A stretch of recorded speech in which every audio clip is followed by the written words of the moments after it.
Si usted pierde su familia, usted tiene que buscar otro trabajo. Usted ya no califica para ser pastor. Tenga disciplina espiritual de buscar a Dios constantemente y hacerlo un hábito inquebrantable. Porque al final de cuentas no es lo que yo hago por Dios, sino es lo que yo soy en Dios. En casa nunca se habla mal de la iglesia, ni de nuestros líderes, ni de nuestra denominación. Esos son temas de consejería, donde yo tengo que tener amigos. Yo no puedo imponer reglas a mis hijos que los hagan vivir una vida como si fuesen perfectos, robando la infancia o adolescencia. Ellos tienen que sentirse hijos normales. Uno de los retos más difíciles que viven los pastores es la soledad por no tener amigos tan íntimos con los que puedan compartir temas cruciales.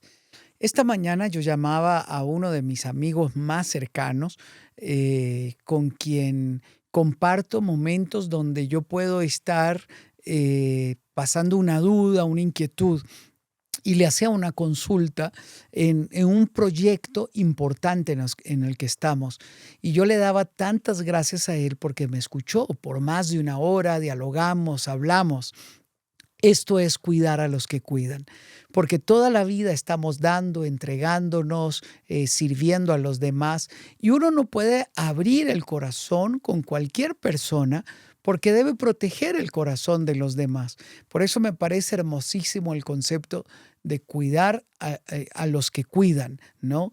Y vamos a hablar de eso en este evento, es Moisés abriendo su corazón con su suegro Jetro, que cumplía un rol como de un padre, porque por 40 años Moisés vivió con la familia de Jetro y pudo tener la cercanía de un padre.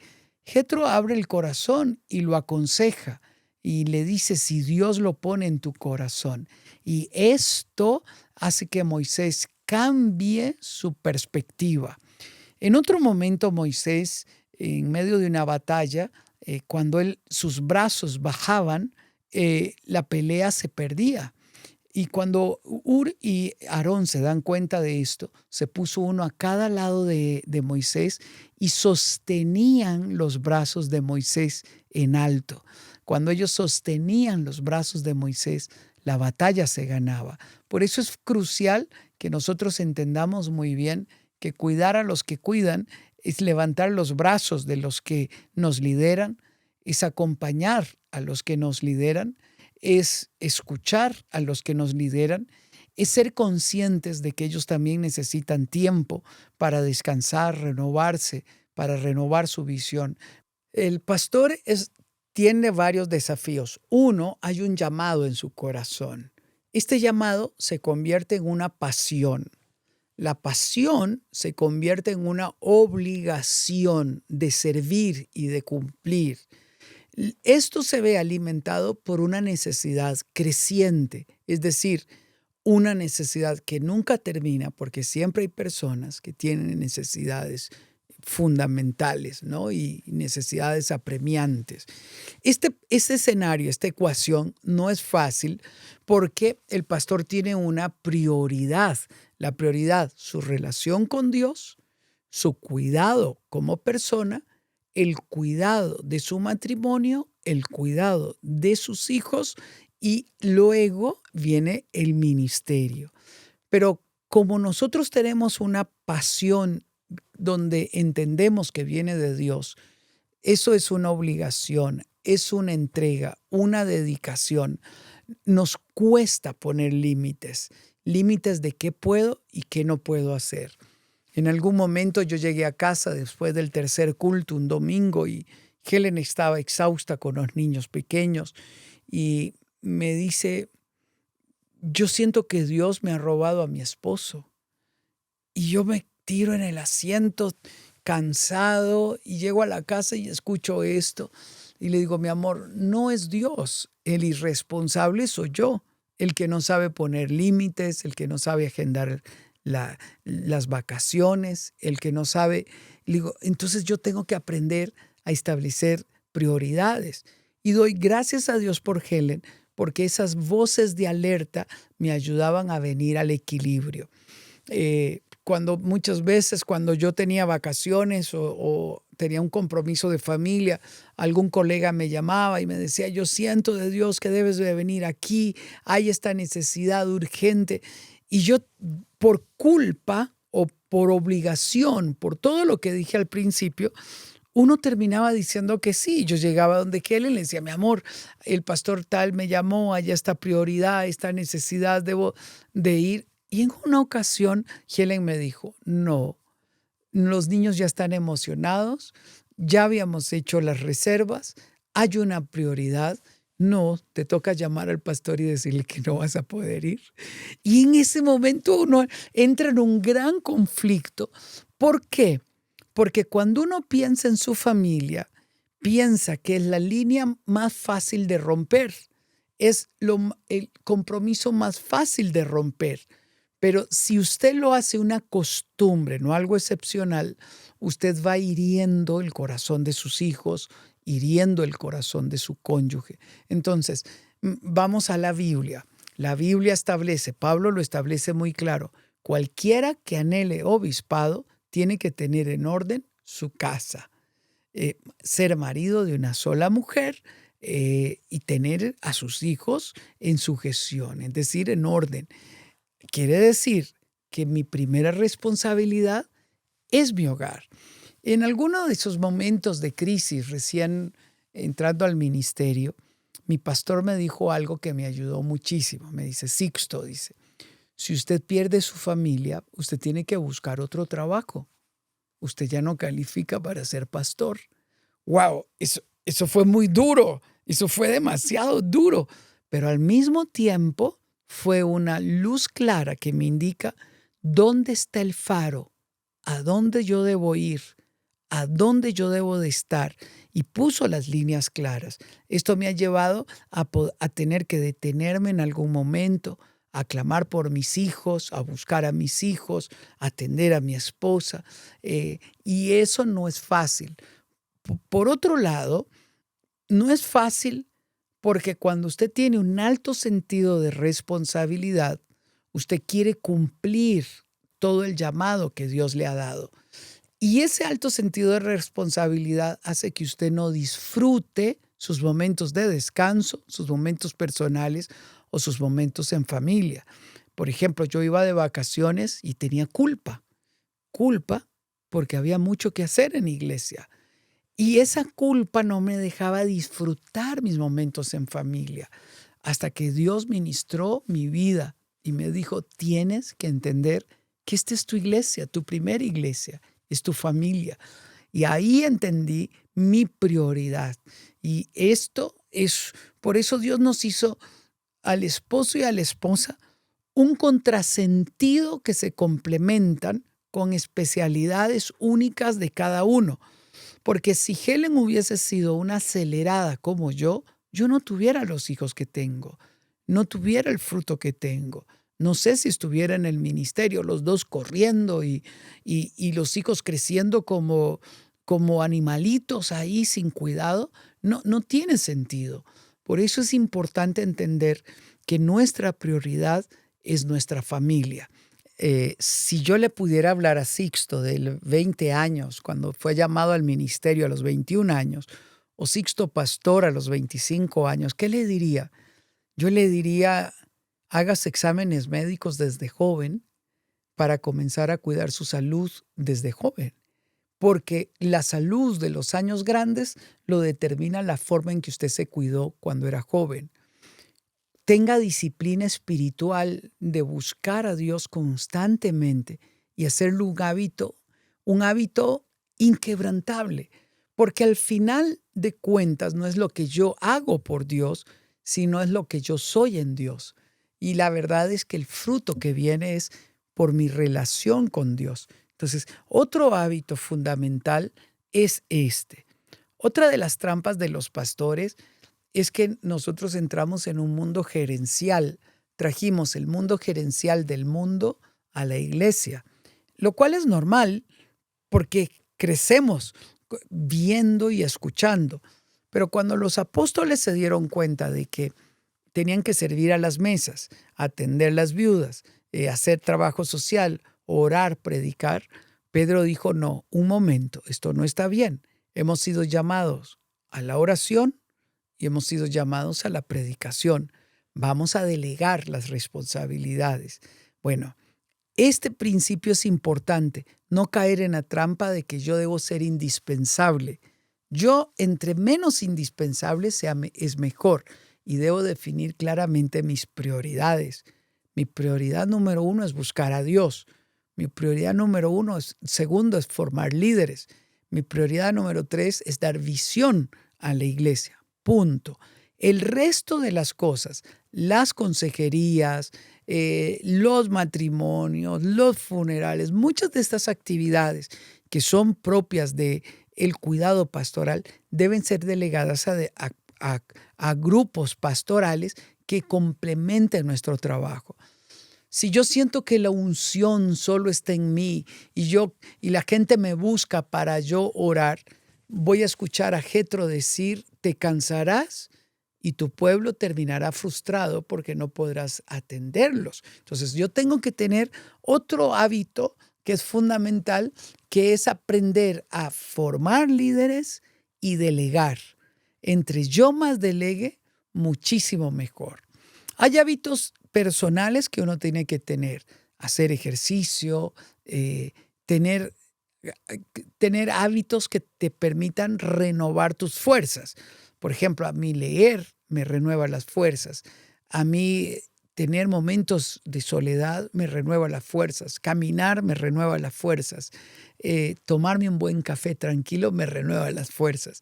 Esa libertad de yo tener mis momentos, como Jesús decía, vamos a apartarnos para comer, porque no habían tenido tiempo para comer. O Jesús lo encontramos durmiendo en el arca, exhausto, tomar momentos para descansar. Entonces, estos hábitos son cruciales.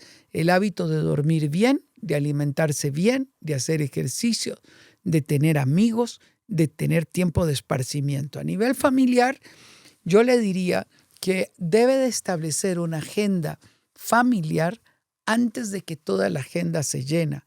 Y la agenda, con el tiempo que queda, viene de acuerdo a las prioridades. Entonces, debe definir las vacaciones previamente, debe definir los tiempos en familia entre semana, los tiempos personales con cada uno de sus hijos y con su cónyuge, antes de que la agenda se llene. Yo no le decía a nadie que yo iba de vacaciones porque me daba vergüenza decir que iba de vacaciones. Eso está mal. Hasta que un día me liberé de eso y yo entendí que las vacaciones, que mi tiempo en familia o que salir con Kelly o con mis hijos era tan importante como cualquier otro compromiso o como si yo me fuera a reunir con el presidente.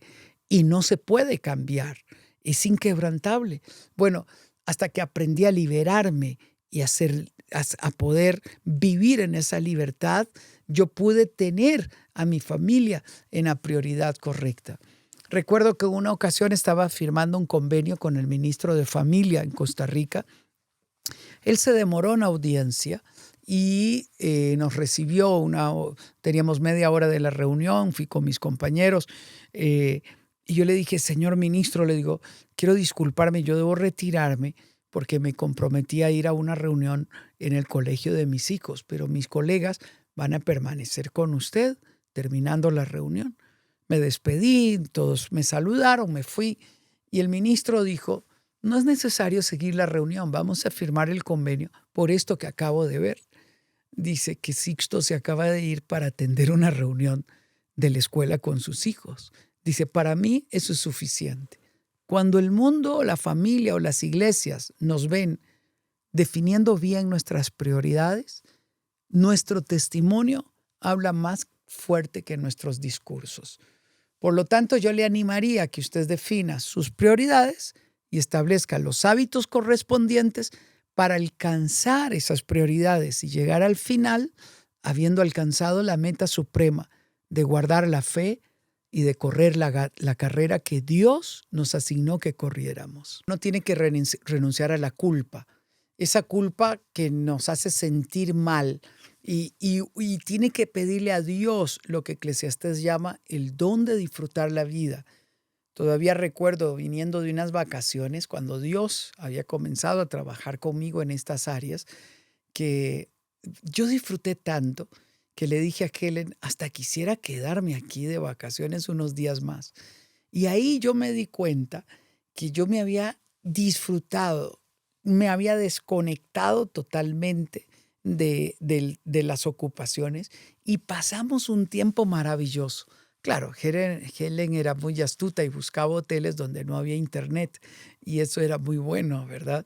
Eh, Buen secreto, ¿no? Ahora es difícil, ¿no? Pero uno puede apagar el celular y liberarse. Uno tiene que renunciar a la culpa de ese voto de pobreza en el que fuimos mal formados, heridos, lastimados.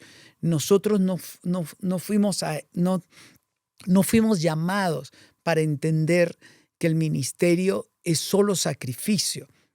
Tenemos que aprender a disfrutar el fruto del sacrificio, de la entrega, de la dedicación. Y eso también lo habla Eclesiastés. Tenemos que aprender a disfrutar el fruto de nuestro trabajo. Este es un regalo de Dios, es un don de Dios. Y uno tiene que aprender a reír, a cantar, a divertirse con su familia y hacer un deleite el caminar juntos. Hay 4 elementos. En primer lugar, un exceso de ocupaciones donde no hay tiempo para invertir en la familia y por lo tanto no está en mi prioridad y no la atiendo. Entonces vamos a tener una esposa frustrada, vamos a tener hijos desatendidos. En segundo lugar, un doble discurso o donde hay una persona que predica en la iglesia, que es fantástica, maravillosa, con dones, que tiene una relación con toda la gente, pero en casa su vivencia es diferente, es grosero, es tosco, es hiriente. Entonces hay un discurso doble que no es congruente. Entonces eso hace que haya un resentimiento que conduce a la rebeldía. En tercer lugar, es una religiosidad donde yo impongo reglas a mis hijos de conducta y les interrumpo la posibilidad de sentirse niños o jóvenes normales. Entonces aquí hay que trabajar para que la vida de mis hijos sea lo más normal posible. Ellos no tienen que guardar una compostura como si fueran el pastor. Ellos simplemente son niños, simplemente son jóvenes.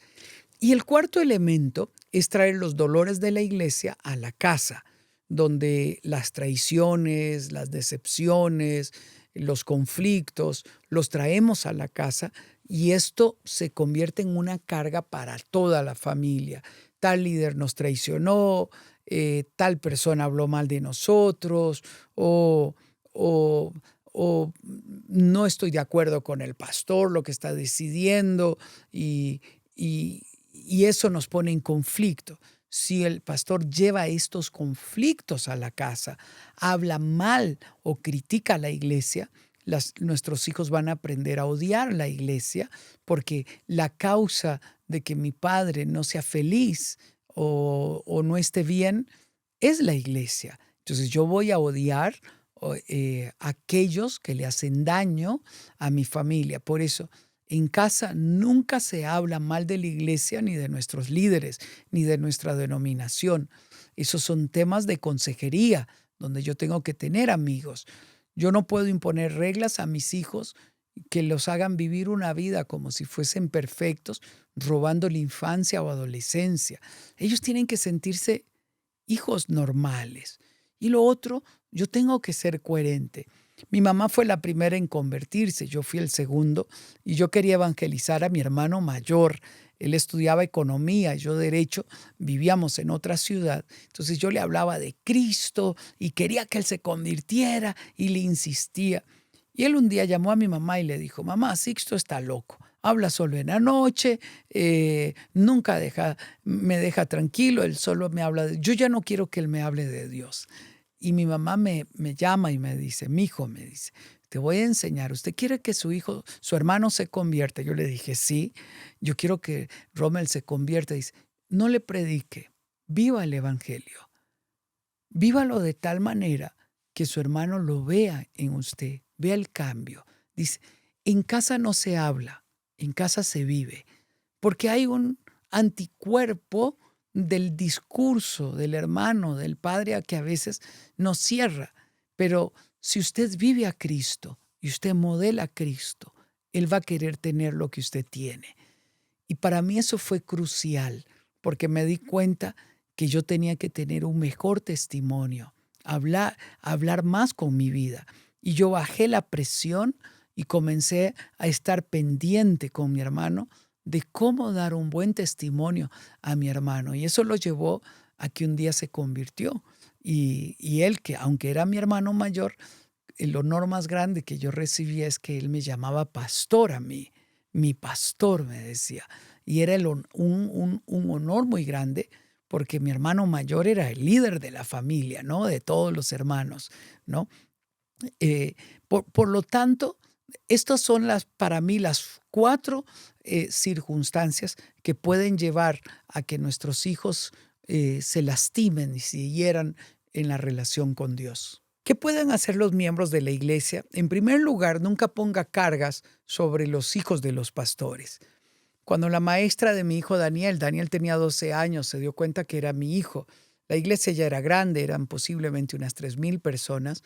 Eh, Ella se dio cuenta que era mi hijo y Daniel estaba inquieto, molestando. Le dijo, usted tiene que comportarse bien como se comporta su papá, porque usted es hijo del pastor. Y entonces Daniel, más inteligente, le dijo, quiere decir que debo comportarme peor. Y ella hace una cara, entonces dijo, porque cuando mi papá tenía 12 años era peor que yo, porque yo le contaba las historias de cuando yo tenía esa edad. Él fue muy inteligente porque la maestra cometió un error. Lo comparó con un adulto en aquel momento de 40 años, pero mi hijo tiene 12, no tiene 40. Entonces, nunca pongan cargas sobre los hijos de los pastores, haciéndoles sentir que deben comportarse diferente porque son el hijo del pastor. Número 1. Número 2, sea uno que ame, que acompañe.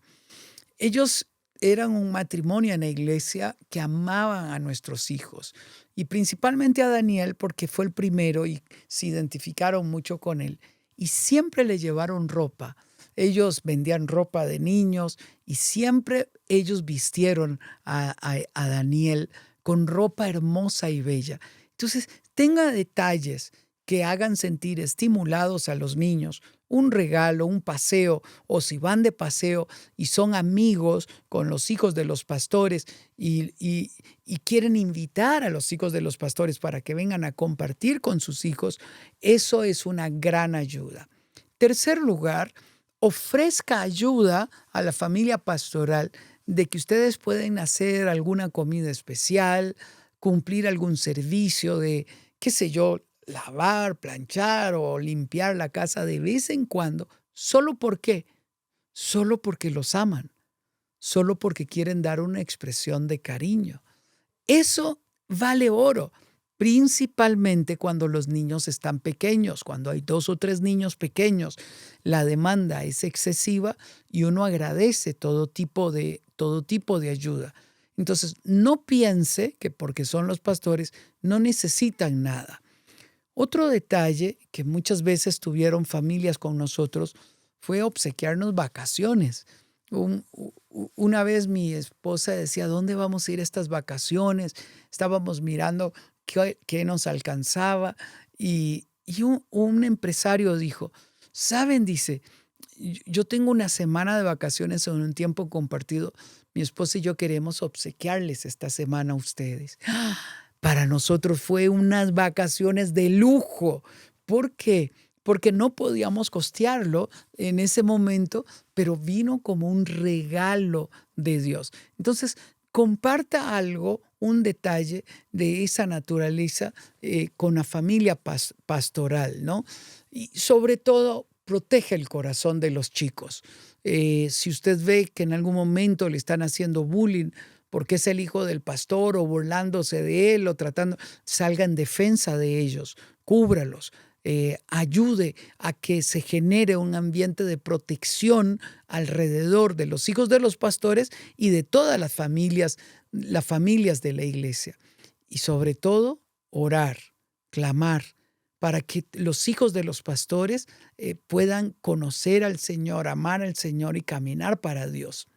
Y termino diciendo, si en algún momento los hijos están distraídos, un poco lejanos o distantes, en lugar de criticar, ore, clame y tienda puentes para que ellos se sientan amados, para que ellos no se sientan mal, porque todos hemos estado distraídos en algún momento. Y esas expresiones de amor, esas expresiones de ternura y no de juicio, no de condenación, es lo que a uno le ayuda. Por ejemplo, a mí me da mucho dolor cuando veo en redes sociales la crítica exhaustiva que hay hacia hijos de pastores. Y ahora el hijo de tal cantante anda haciendo esto y se declaró esto. Eso es bajo, eso es cobarde, eso es antibíblico, eso es pecado. Juzgar la vida de los demás es pecado.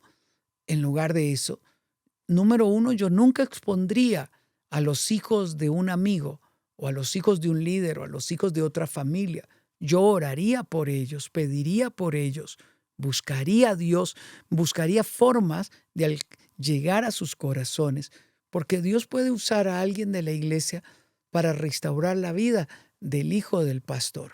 Y entonces, evite la crítica, por favor, evítela. Y si en algún momento escucha a otros criticando, recuérdele la Biblia. La única vida que puedes poner en balanza es la tuya, no la de los demás. Yo no puedo, no tengo licencia para juzgar la vida de los demás. Yo tengo licencia para orar por los demás, ser de bendición para los demás, ser fuente de inspiración para los demás, pero nunca para juzgar la vida de los demás.